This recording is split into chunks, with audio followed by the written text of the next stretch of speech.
Hello everyone, this is DJ And this is Michał. and this is CG Talks, the podcast where CG guys talk about CG. And this week's episode is about a hot topic going in press regarding epic lawsuit with Apple, the great lawyers war. That's kind of like chipping off to all the users probably, so Yeah, and this is like such. It's not really about CG, but this is like the gravity of this corporation war is so huge that our planet, CG planet, was affected because there was this threat of blocking Unreal. Everything created in Unreal on Apple Store, right? Apple Store games. yeah. So it's kind of like not strictly, but CG related in a more like indirect way, but yeah, affecting the CG world. Like knowing that Epic is also funding, for example, Blender's development and other stuff. Like Mac users are also a part of kind of CG community. So Yeah, and also I would think there was a threat of blocking the developers' accounts of I think of Epic only, but also it was like not only kicking off the Fortnite game from the store, but also basically blocking the Epic workflow and blocking them from working on the games on Apple Store, I think. yeah, so like shutting down their access to the developers' tools. Yeah, so that was clear revenge, and I think it was like counterattack. And I was thinking that finally it didn't happen, and I think this is how the corporations do their works. This is like wrestling, and always they demand much more that they can have. This is like a leverage in negotiation. This is like like a power war, and they didn't get it, that part, but I think they were not supposed to get it. So that was only tactic, and also kind of trying to frighten everybody, like scare everybody to not try this stuff Epic tried. Like we are, that was kind of like in Lord of the Rings. There is that moment. I'm going nerd now. There is that moment when the Galadriel can see the ring, and she turns into that monster for a moment. Yeah. So this is what Apple did. Like show their power. We can basically, I don't know, cut your water supply and whatever. So yeah, but it didn't happen because I think this is like very often it's happening, like threatening with too much, wanting too much, and finally it settles somewhere in the middle of the realistic part of this. Yeah, conflict. I think that one interesting point of view on that is also that it's like a war of corporations, like you said, like big companies just fighting for their piece of cake, and how much money they can squeeze out of our users' pockets, really, because that's what it's all about. But it's also kind of like that we as users are kind of like held hostage in that war. So that, for example, like Mac users could feel like they're, they don't have really any kind of influence other than maybe like switching from Apple to other services. But Yes. that's like really hard to do for most of them probably. So they have no way of kind of like having influence on what's happening on this case, right? So Apple can do whatever they want. So they could probably switch, shut down Epic's products on their store, or things like that. So that way, like shutting down doors for people who want to use Epic stuff on Apple platform in general. So you know what I mean, that they are kind of like setting up rules for their user base. Yeah, and the user base is kind of like doomed to accept whatever they do. So it's really just this one, like Mac and iOS is I think it's a minority of the devices, right? In comparison with PCs and with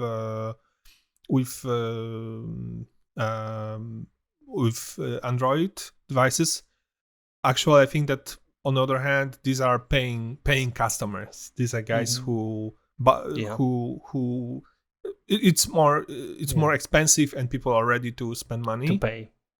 But but you know, if this is going to threaten Epic and the Unreal Engine, it's going to kind of threaten every game engine. I don't think that there's a safe place if this kind of thing is going to happen. Like, this is going to be, I mean, Epic is also a game developer, and there is a war, so they can be like consequences for the game engine. But but I think on the other hand, I think that it's not really, because it's about who is really like playing the cards in this game. Is it like the ones who distribute, like for example Apple Store, Google Play Store, whatever platforms that they are distributing the products, or is it the product developers who are really on the edge of the market, so to speak? Like there's a really high demand for games, for game creation tools and stuff like that. And it's not going to change because it's going to be even major store. Yeah, but even if some major store completely shut down access to any kind of, I don't know, game development tools or whatever, or products, which would be absurd because that's what they are gaining money out of. There still would be a way, like nature doesn't like vacuum. It would be filled somehow. Yeah, and I'm sure. And this market is going to rise. I think right now it's like $300 million worth, and there are just casual players of this, just this low, simple games. But in next years, it's going to be like 4 or 5 years. The estimation is that it's going to be several $1 billion, and very serious games are going to enter the market. Also because the 5G is very much designed for mobile devices and gaming for on mobile devices. You can play complicated games with no delay and stuff like that. So but I was thinking that how huge this. I mean, imagine that Apple is producing their phone. They also give you the operating system, and now they tell you what online store for application you can use. Imagine that you have your PC and you can only buy applications on some Microsoft web page, and that's all. And not only that, the applications you buy cannot have any kind of cannot sell any kind of updates and stuff like that inside of the application to skip the Apple Store. So on your PC you are buying only in Microsoft, and then you have let's say you have your render engine and you want to update it, you have to do it by Microsoft. I mean, this is how much control is it? Like, I think that's the main point that we should really be discussing here, because it's all about kind of like how much authority these corporations are starting to get over their user base, over like lives of people, because like so much is right now moving to this digital domain,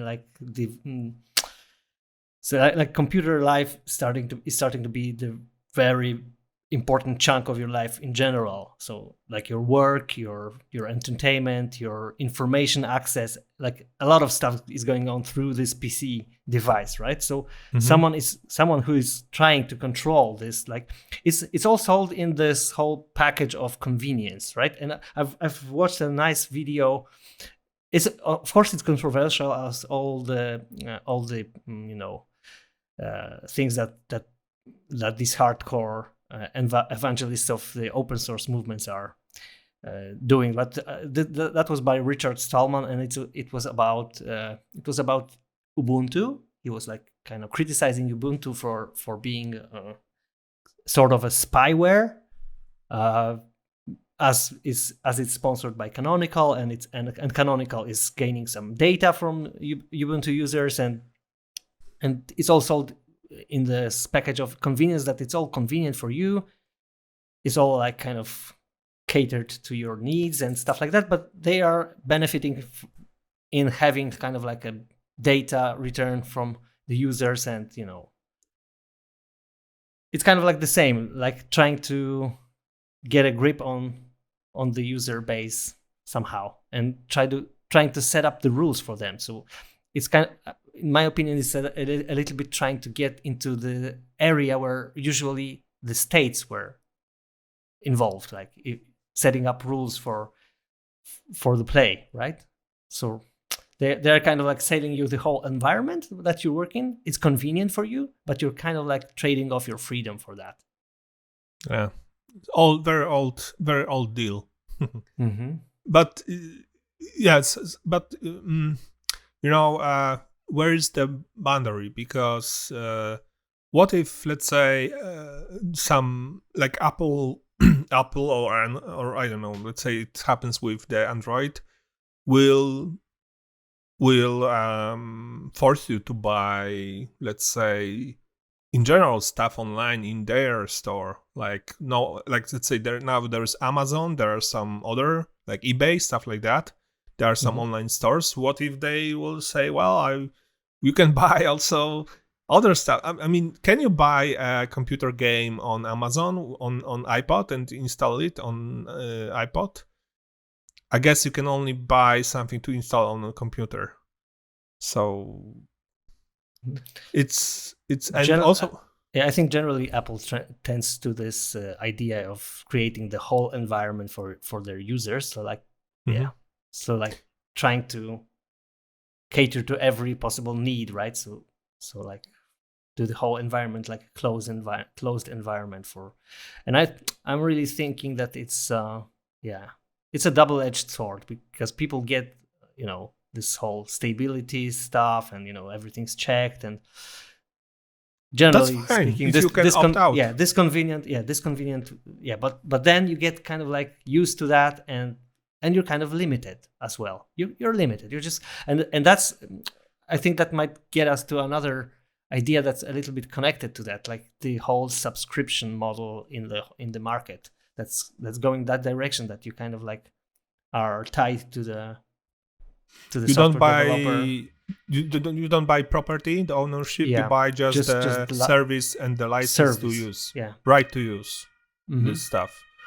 I mean, from the point of view of okay. And in the end, you don't own anything, and you have really limited rights as a user, right? Yes, and for example, very limited.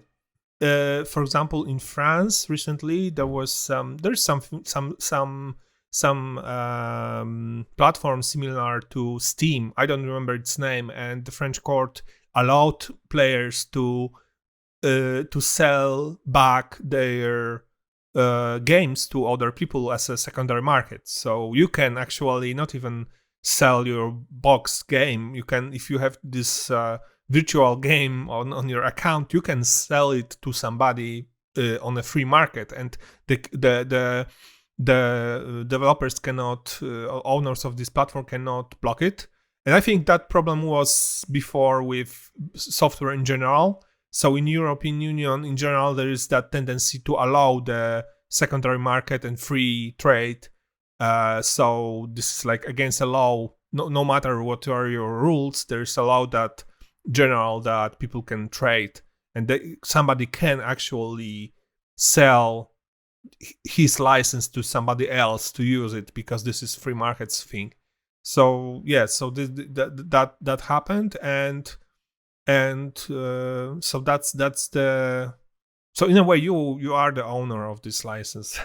You can do it, you can, for example, sell it. But I was thinking, on the other hand, this subscription model actually is better in many cases, and especially in countries like Poland, and there's that first league of countries like USA, UK, Germany, and basically people are making bigger money, but also there's that thing that I think that people who are lived in these countries don't realize, that you are making deals in bigger volumes of money in general. You earn more, but also everything is more expensive, so you pay more. In like Poland maybe, or was a very cheap country, and now it's like averagely cheap country. So when you are in this country like Poland and you want to buy 3ds Max or stuff like that, and we are not in the worst situation, you have to operate with these volumes of money set for USA, and for, let's say, set for USA. They are not cheaper here because this is on internet. So if they were cheaper, people could bypass these rules and buy the software cheaper. And yeah, that's a big problem, because I mean it was, because to buy 3ds Max or some professional software, you had to invest a lot of money, which is even more in Poland. Like, this is more expensive in Poland, or in, let's take countries which are even poorer, and somebody wants to start a studio or something like that. That person, or freelancing, that person have to spend even more money. So like in comparison to the earnings. So yeah, so this subscription model, when I looked at the prices, is actually a very good way for people, especially in such countries, and especially people who start, like, they would like to organically start their business. They can buy 3ds Max for a month, for a year, or other software, and it's very affordable. It's a fraction of the normal cost. So I really like this change. Yeah, and that's causing the outrage of people like who are used to the box licenses, and and also probably it's also kind of like being used to the old way, because it was it was the same like for many people, like using, I don't know, music recordings on discs and stuff, and then switching to, I don't know, streaming or other ways of not really owning the stuff, but just being able to access it. That creates some insecurity. Yeah, people need to hold the physical object sometimes. At least they needed that to some extent. And right now it's all going virtual, so like cloud-based and stuff like that. So some people just didn't click yet to that way of doing things. But yeah, but I'm also especially pro being able to really decide on your own, right? Shutting down people's options, like Autodesk, for example, did. Like, it's trying to also like delegalize the old versions or stuff like that. I think it's slippery. It's slippery. This is actually, I mean, this subscription model is also end to that. So, and this is why people are afraid that, for example, they buy the software and now they can, let's say, have these options only for a month or maybe 4 days, and suddenly something is going to change. The cost is going to change in the month time. They are not going to be ready for it. And also, if something is going to change, they will have to buy a new version. They will not be able to stay with the old version, because this is like online service, and they will have to buy new stuff. It's like basically being like with iPhone, being forced to buy a new charger for a new phone, and every time, because the old one doesn't fit. And you cannot, and at least you can keep your iPhone and wait with the upgrade, but in this model you might not be able to, I mean, to keep the old version, and that very often that was happening in the software reality. I mean, how often people, let's say, would wait with the upgrade of Windows because the new one is, I don't know, maybe it's not stable or there's something wrong with it, or you keep the old version of your software because you don't really need the new features, or you don't want to pay the new price and you are fine with the old version. And people are afraid that they are going to be kind of forced into upgrading all the time and not being able to say to not upgrade at all and not pay at all and be happy with the product they have. And yeah, on the other hand, you have the also suddenly, let's say, changing prices and stuff like that. So you'll be kind of in this loop of but there might be also like stability problems if some kind of update just breaks things, like in your old projects or stuff like that. That might cause problems that you don't really have the power over the software you use, right? So that you, like, being able to stick to an older version might be really necessary for some companies, for example. I'm thinking that you just rely more on stability than the new features or possible fixes, right? And so and if also, something, it's like in programming, there's a rule: if something is working, don't change it because it's working. Yeah, and you know, in the old model, you kind of were secure and private with your software you bought, and you, I don't know, you could cut out the internet, whatever, and do your stuff, and nobody interfered in that. You were not in any way, you didn't depend on some third-party company doing something over internet, having connection and stuff like that. And that's I think that's creates this insecurity as well, that Jesus, you have to be in constant connection with the developer of your very important tool, and you have more tools like that which can also go this way. Now we are basically like on a leash of this company, and even if this is not their intention, which I think it is, but even this is not their intention, you're much more dependent on the this everyday relation to the developer, and yeah, that's you know, one problem extra which I think business owners and people in general, they don't want to be dependent on others so much. And so, at least for example, if you have subscriptions to some services, like, for example, I don't know, model providers, at least when you buy this subscription, you have access to some kind of like resources, and then when you download it, they stay yours, at least yours to use. But in the software development side, it's not that way. So like you just download it, use it while your subscription is active, and when it's not active, you cannot really use it. So it's a bit tricky. That's why I really love the Blender way. Like it's you just download it and it's yours. You can do whatever you want with it.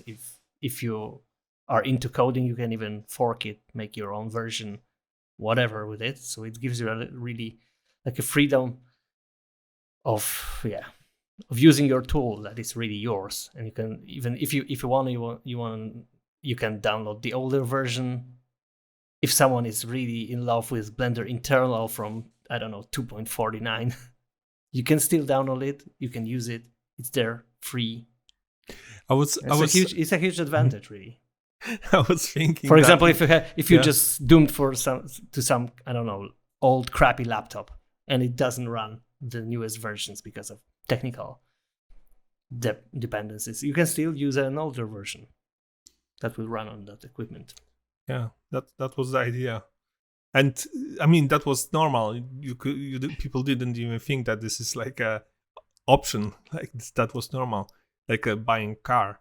But I was thinking that in these games like Fortnite, the Apple interfered so deeply that actually I don't think if these Epic games can actually sell their assets also on other platforms, because if this is possible, then you kind of skip the Apple Store, and so this is big like a control freak corporation but also thinking that the way, I mean, how deep they are going to investigate if you are selling something in your game. If you will like basically take this game world and you will put there like shady dealers who you have to find somehow, go to the gameplay, and finally he will sell you the code to some stuff, and that will be like buying drugs, illegal drugs in this game. If I mean, I wonder if Apple employees are going to go in this game and kind of try to decipher the scheme of selling stuff in the game, which is not on their radar, and they don't have control of it. So that can be like like Apple a black police. market in the virtual reality of Fortnite. Yeah. Like and Apple police chasing these epic thieves, actually epic hackers. yeah, they created just this bad Apple character in this game, as far as I know. Yeah. So we're going into Apple Inception. Yeah, We're going levels deeper and deeper. Yeah, this is. I mean, continuing the chase. I was not very fond of Apple so far, and this is happening. Like, oh my god, this is like the only thing that can happen now. This is basic. After all, it's a free market, and of course, the Apple users are trapped because you cannot just change your phone because of such a small thing, just from moment to moment, and you kind of invest into it, and you have to lose out of that, and you have to invest into another thing, like move to another phone and move everything and stuff like that. And maybe your kids have these phones and they play this game. So yeah, this is difficult. But also I noticed one thing that this is kind of surprising for me. Both Android, Google Play and Apple Store have 30% commission on the selling the stuff, which is kind of surprising because it's I don't know. I now let's say the Fortnite is keeping its, or in general Epic or other games are doing this kind of stuff. Now our games are going to be cheaper on other platforms. We just give lower prices, and how many people will move from or we are going to make all the kind of promotions, or you can be able to buy some kind of features or like assets only via Google Play, and how many people would kind of start leaving Apple and Apple Store for that? I don't know. I was thinking that these corporations are, in general, these are their services, but also this is like the new public space, new public virtual space, and no corporation can kind of claim the space of, I don't know, New York and tell that you can only buy, I don't know, Amazon stuff or any other stuff there, because this is their space, and the virtual space is all private and it's all service. And yeah, so corporations are controlling it, and you are sitting in your chair, but you are traveling in virtual space, and it's not public, completely public, especially with Google. This is all big environment. Of course, there are some fringes. There are parts of which are not controlled by that, and of course, you can opt out. In general, you can use Bing search or I don't know, something else. But it's a claim, like Apple and other corporations are making a claim of controlling all the deals in this space and taking the charge. I mean, and the question is, should it be that way, or is it really for the benefit of people? No, that way. I think not. I think it's like it's just the status quo, because it's been developing so fast, and it's like the law and even habits of people are not kind of like following up with this whole development, and it's just like starting to happen. And it's just assumed that it should be that way because it is that way, right? So that these companies have a lot of influence because people are falling into the trap of conveniency. So like everyone's using Google because it's so convenient, right? They're not thinking about that they are falling into the whole like system of things controlled by one company, which like you're agreeing to trust that they have, I don't know, good intention on their privacy policy and setting up the rules for everyone. There were things like on YouTube, for example, like the community of YouTubers sometimes, I don't know, made some noise about some different policies about YouTube. For example, like YouTube is a private service, right? But it's also, so to speak, a medium, right? So it's kind of like private space of Google, so to speak, but it's also like a public space for people to put out their things, their thoughts, their creations, whatever. So this is not like the same thing as every other service, right? It's a public service, so to speak. Yes, in a way, because it's in this reality today, the winner takes all, basically. Mm-hmm. So there's one YouTube and that's all. And and I think it shouldn't be that way, or at least it should be regulated to some extent, because like having like one corporation control it all, it's never going to be good in the end, right? It's just going to. It's still in this area of well, there are some other services if you like. So it's still on this area of free market and people choosing YouTube because it's better, or it's because it has bigger audience, which is how it works. So and this is actually this the fact that Google bought it, it was a very good move, because the first thought I had to kind of break it was, well, why Google wouldn't add this feature to their search, like to their Google search, like website or something like that. Why you won't be able to publish your videos on Google and not on YouTube? And then I realized, oh yeah, that's the same thing. So so that's Facebook is trying to do that, right? They are trying to kind of create their own version of YouTube inside of Facebook. So that's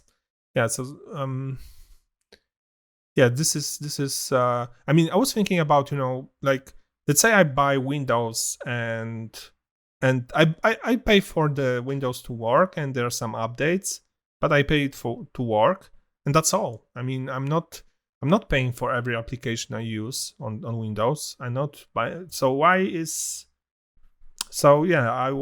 would I do that with Apple? Like, why that should be a norm? And and also, there's that huge conflict that Microsoft and Facebook backed Epic. Not that they are good guys who are for all about freedom, and this is like the basically a huge brawl in some bar when everybody is kicking everybody, and I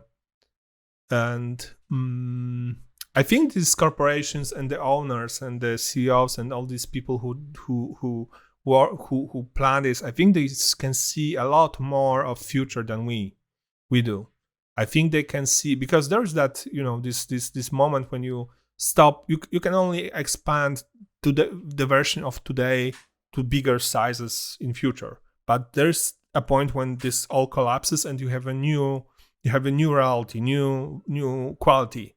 And I think these guys expect on this level what's going to happen, and they are fighting also for these future markets, for these future options, for incoming 5G, and they know what's going to happen there. Because when I was following that, I could barely really understand what this is all about until I made the research, and I had this moment like, okay, Apple's right, and then no, Epic is right, because on every level it was different.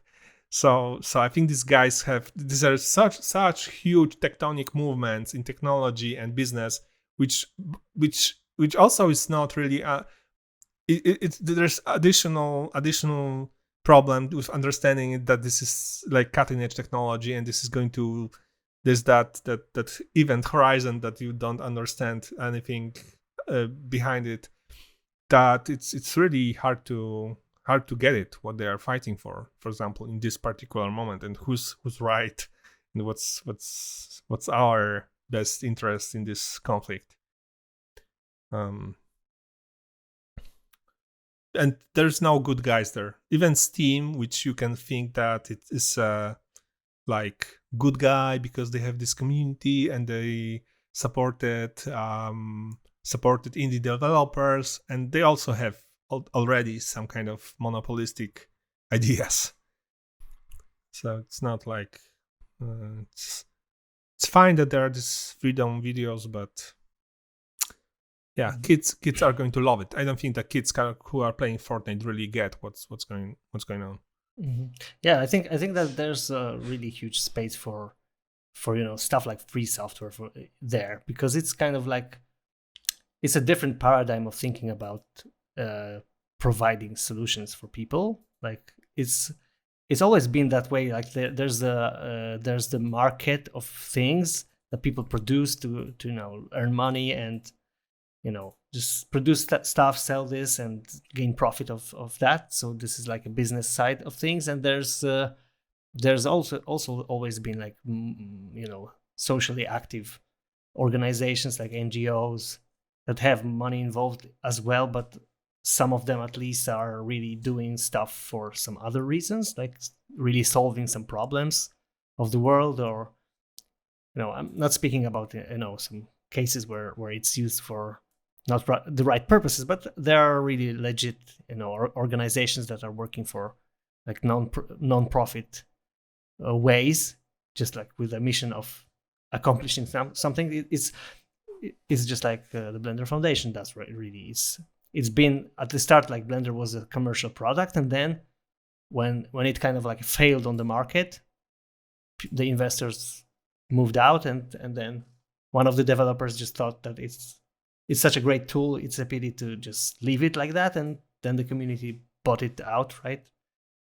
And it became open source, and it's just guided with this more like goal-oriented thing, right? So not just like to earn as much money as possible with it, but just to provide the best solution possible for artists, for people who want to use it for whatever reason. So I think it's giving like a nice balance. You can see that it gets a real hit in on the market, and I think it's a nice balancing power to that as well, to the right, like the corporations who try to just cut out as much of the cake as possible, and there's this kind of like a free vein that is kind of like giving it a nice healthy balance to that whole race. Mm-hmm. Yeah, I was thinking that trying to find some kind of example of what's going on with the Apple Store and these providers of services, some similarity in real world, and I think that it was that Monsanto corporation, that you could use you had to buy the Monsanto grain modified genetically, and then if you plant it, you got Monsanto chemicals which were anti-herbal,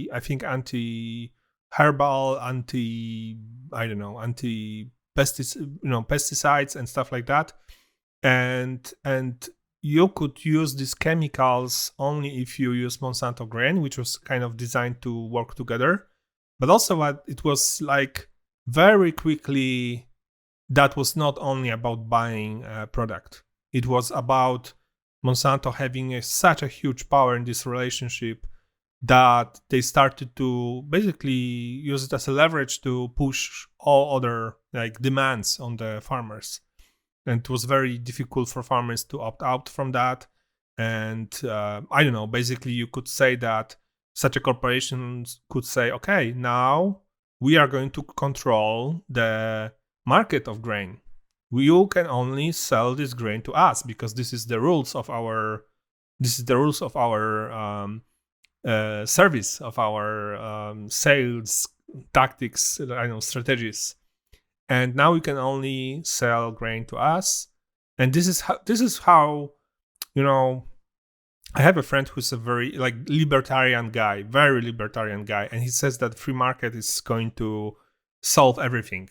And he kind of forgets about the situation when freedom of somebody, like on the market, can change into power. And when there's power, people are going to use it as a tool to get more. And for example, he used this example. I used that example that he said that this guy is like extreme libertarian, that all streets in the city should be private because there will be somebody taking care of them and stuff like that. And I said, what if somebody will buy the street around your building, start to charge you to every time you go out from your house? And he says, well, now people are reasonable. No, they are. Well, that would be a reasonable thing to do. This is not unreasonable. This is evil. I don't know. This is like using your power to just get some free money from somebody, extort some money. But it's not unreasonable. And it's not unreasonable for, Monsanto to want to control, if they have power, to take control of more. And there are also other examples like that. There was this basically, it's very far away from CG, but there was that production of chickens market in USA. There was I've seen some documentary about that. It's the same thing. So yeah, there's that moment when chickens can be really close to CG if you try to do CGI chickens. So can also there's some artificial. You can simulate them with Golem or stuff like that, crowds control. So there's that moment when the free market, there's some point when there's like critical mass, when the freedom of some company or corporation kind of reach that critical mass, it kind of collapses and it gets additional leverage and power to press for more. It's not as easy to just, okay, thank you, I'm going to go elsewhere. No, this is at some point, and all these things, the fact that people don't really get how it works, the fact that this money is kind of it's hidden in the price. You don't know that you are paying this 30%, or corporation. Basically, finally, you are paying that money. You are bound with the fact that it's not so easy to change the provider, like to opt from, to escape from Apple to Android just in 1 second, and you can go back when you like it again. And yeah, so that's all. It's not really. There's that freedom of rules for Epic given by Apple, but where's the freedom of the consumers there? Like, it's restricted right now. It's not. You can buy a application in a second from your from your phone, but how quickly you can revert to Android? Or if let's say these two huge parts of the market, they have both 30%, which I don't think is. I don't think it's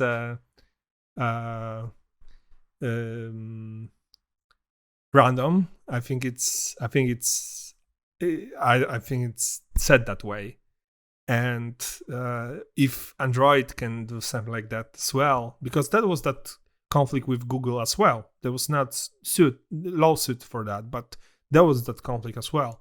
So then when you're going to go with that, like, you're paying 30% of tax basically to the Apple and Android, and you're not paying anymore for the operating system. I think it's when you buy it, you just get it, so it's free. Yeah, but then you pay for everything you buy there for this. Mm-hmm. Jesus.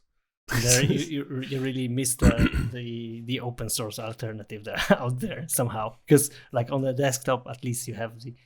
On the desktop, it's maybe not the most convenient, but at least there's an option. If you're a bit courageous, you can really start using Linux and it's okay. Right now, it's much better than it was.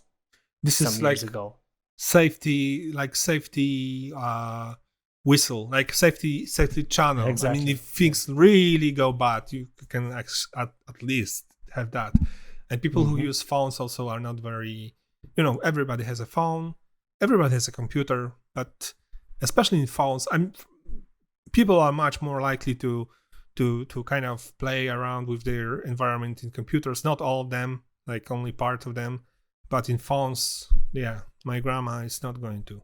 So, and she also has a phone. So, and kids are educated by these rules of the Apple Store are the rules of reality for them. This is the lesson they get because they take it as it is.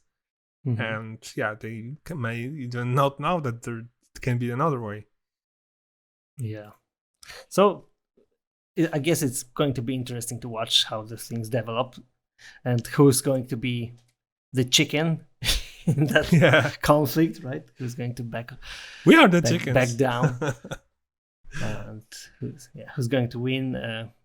We'll see. I guess it's also, like you said, Andrew, it's not that easy to judge who's right, who's not. At least I think from our low point of view as the users of different applications and softwares, we can only hope that at least maybe the judges in the court there will at least consider. And I've read that the last kind of first decisions in this process were kind of pointing that out, that it's a war between companies, but at the end, some other third parties are getting the hits of it. So the judges at least are trying to make a decision that takes that into account. So maybe, let's hope for the best, that some kind of solutions go in the right direction and not just letting those corporations monetize on our.